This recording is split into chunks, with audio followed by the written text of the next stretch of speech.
Sveiki, te Henriks Raga un Āmurs. Balstoties uz prieka vēsts apgalvojumiem par Dieva mīlestību un ļaunuma darbību pasaulē, piedāvāju, kā ļaunais uzvarēja labo, un kur bija Dievs tajā brīdī? Skatāmies!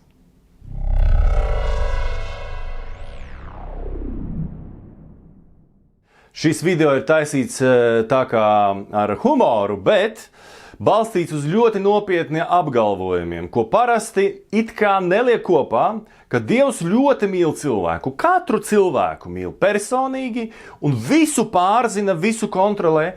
Un otra puse ir, kad notiek kaut kas slikts, ļauns ir vainojams, ir ļaunais gars. Tāpēc es uztaisīju tādu tā kā komēdiju nedaudz, bet tas parāda būtībā, kā tad tur ir. Vai tad Dievs tiešām var tevi pasargāt? Vai tomēr ļaunais vinnē? Kā tad jūs domājat? Kurš ir galu galā tas vinnētājs? Skatāmies. Kad tu uzticies viņa mīlestībai, saproti, ka tevi mīl tik ļoti, ka tevi mīl tik ļoti, ka tevi mīl tik ļoti. Vai tu saproti, ka es tevi mīlu tik ļoti, ka nekas ar tevi ļauns nenotiks? Tu mani saproti? Jā, saprotu. Pasaulē nav drošāka padomdevēja, nav drošāku roku, nav drošākas personības, kurai uzticēties. Nav! Vai tu saproti, ka nav drošākas personas, kam uzticēties kā tikai man? Vai tu to saproti? Jebkuru padomu, jeb uz kuras lidmašīnas tu gribi kāpt virsū, tikai man prasi padomu. Vai tu saproti? Jā, saprotu. Es nezinu, cik Dievs katram mums šajā pasaulē ir devis. Bet es zinu, ka Dievs katram mums ir devis kaut kādu laiku, un mēs varam pieņemt kaut kādus lēmumus. Vai tu zini, kad es tev esmu devis noteiktu laiku dzīvē, un neviens nevarēs tevi paņemt no šīs dzīves ātrāk nekā es pateikšu? Tu saproti? Neviens? Tev ir skaidrs? Jā, man ir skaidrs. Nu redzi, neaizmirsti to. Dievs ir tēvs, un viņam bija sapnis, ka vienu dienu viņam būs tāds dēls kā Vilnis. Vienu dienu viņam būs tāda meita kā Līga. Vienu dienu viņam būs tāda meita kā Lilita un dēls Ārnis, un tā tālāk, un tā tālāk, un tā tālāk. Un tāpat aizejot līdz tevīm, Dievam bija tāds sapnis, ka vienu dienu tu viņam būsi, un tu ar viņu sadarbosies, un viņš tev varēs atdot pašu labāko, kas viņam vispār šajā pasaulē ir. Vai tu saproti, Jolantiņ, ka man bija sapnis tieši par tevi? Tevi izredzēju, un par tavu brālīti, pupsīti arī. Jūs visus izredzēju. Tāpēc esiet drošībā un nekad ne par ko neuztraucieties.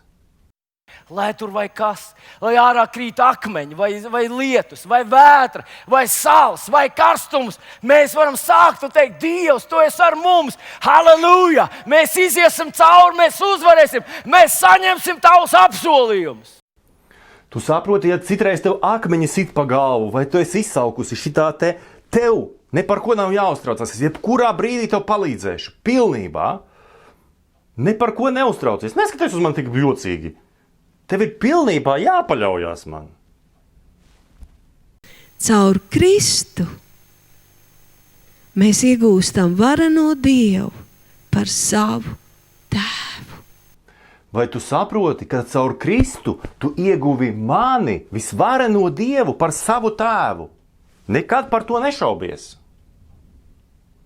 Varenais Dievs, kas visu kontrolē, kam ir visa vara debesīs un virs zemes, tavs tēvs. Tu esi viņa bērns, viņa mīlulis.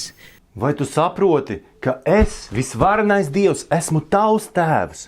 Es visu kontrolēju. Tev par neko nav jāuztraucas. Tu esi mans mīlulis. Saproti? Pilnībā, absolūti paļaujies man.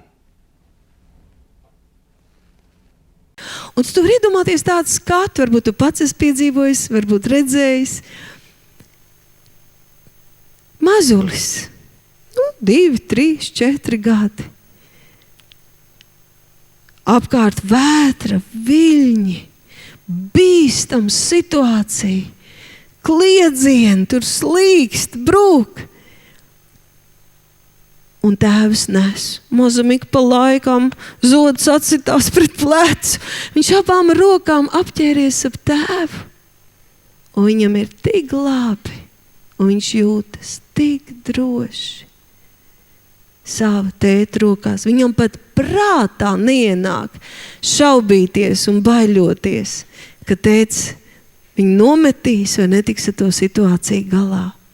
Nu vai tu tagad tici, ka tu vari drošībā būt kopā ar mani? Ne par ko neuztraucies, varam droši lidot, jebkurā lidmašīnā, vienmēr. Apgulies man te uz pleciņa, jā.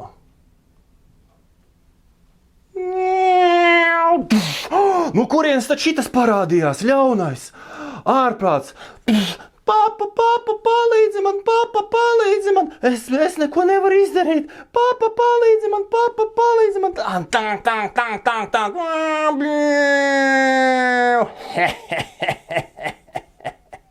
Kārtējo reizi viņu piemuļķoja. Es domāju, ka visu var aizstāvēt.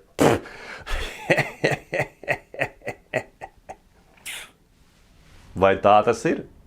Smieklīgi vai nē? Bet ļaunais vinnē. Dievs neaizsargā savus bērnus.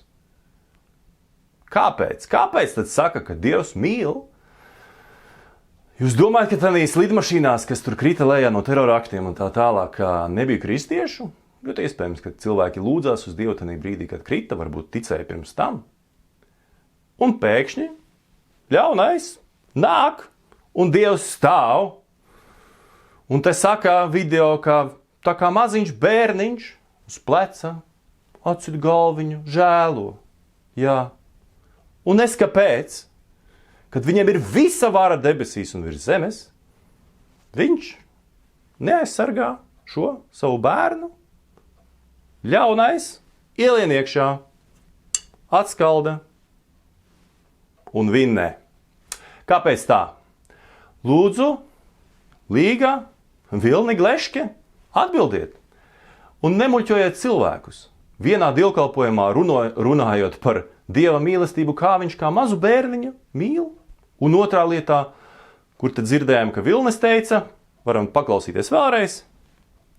Mēs zinām, ka tas ir velns, kurš ir cilvēku un Dieva ienaidnieks, un cilvēki, kas viņam kalpo, ir tie, kas īstenojuši šos briesmīgos varas darbus. Ka tādī ir vienīgi vainojams velns, un Dievs it kā nav klātesošs. Tas ir tāds bipolāra domāšana un bipolāra sludināšana. Paldies!